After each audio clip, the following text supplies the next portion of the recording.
Through some truly great seasons over the past 10 years, the Saints have never started fast. This 2-0 start is the first in a decade. Tony Jones is the most unlikely hero. He got his first and second NFL touchdowns, and you could not say this often in the last 15 years. The Saints won despite a poor effort overall from their quarterback. So let's start our four takeaways there. Derek Carr did not have a good night by any standard. Carr's numbers were terrible for the game, a 65.5 passer rating. No starting quarterback in the NFL was that bad over the course of last season. In 2 games now, he is 22nd in the NFL, which is not great. But here's what's truly weird about this Monday night game. All 3 of the Saints starting wideouts did some really good things in the game. Mike Thomas was a force in the first half. He had 7 catches, 4 of those went for first downs, and he got a PI,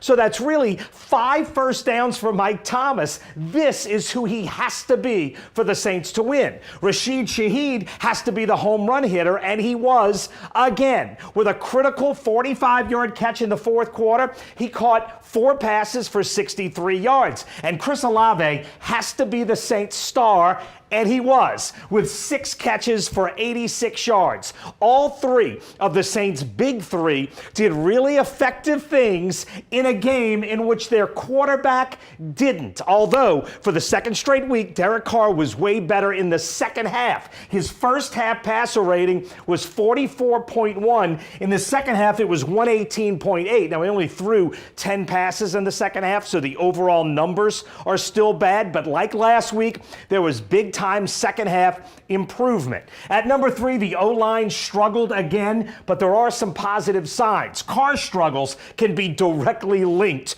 to Panther pressure. Carolina sacked him 4 times. That is 8 sacks allowed by the Saints in 2 games so far. From a pass protection standpoint, that is not nearly good enough. That is actually bottom 10 in the NFL in protecting the quarterback. This has to improve. But the Saints did run the ball fairly effectively, and to Pete Carmichael's credit, on a day when their quarterback wasn't great, they kept beating that drum. 33 carries as a team, 134 yards, better than 4 yards a rush, and on a night when neither team had much offense, Taysom Hill put up really good numbers. The offensive line has to be better, but on Monday night they did enough. At number 2, it sure looks like the Saints are going to play a lot of close games, and for the second straight game, Blake Grupe was perfect. That's 2 field goals, 2 extra points. 2 weeks in, 16 teams haven't missed a kick yet. 16 teams have. The Saints are on the good end of that with a rookie kicker who hasn't missed yet, and that's important. And at number 1, you know what's coming here.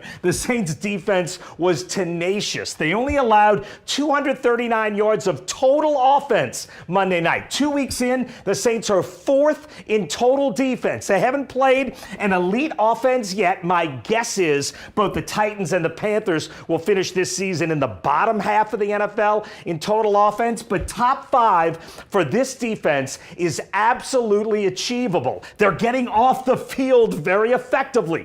3rd in the NFL right now in third down conversion defense. Among the reasons for the success, Marshawn Lattimore continues to be crazy good. Carl Granderson has taken a major step forward, and Cam Jordan is far from done. This unit will give the Saints a chance to win a lot of games. Now, the wins so far have not been pretty, like that guy, but the Saints are 2-0, and that's my 4 takeaways from the Saints' Monday night win in Charlotte.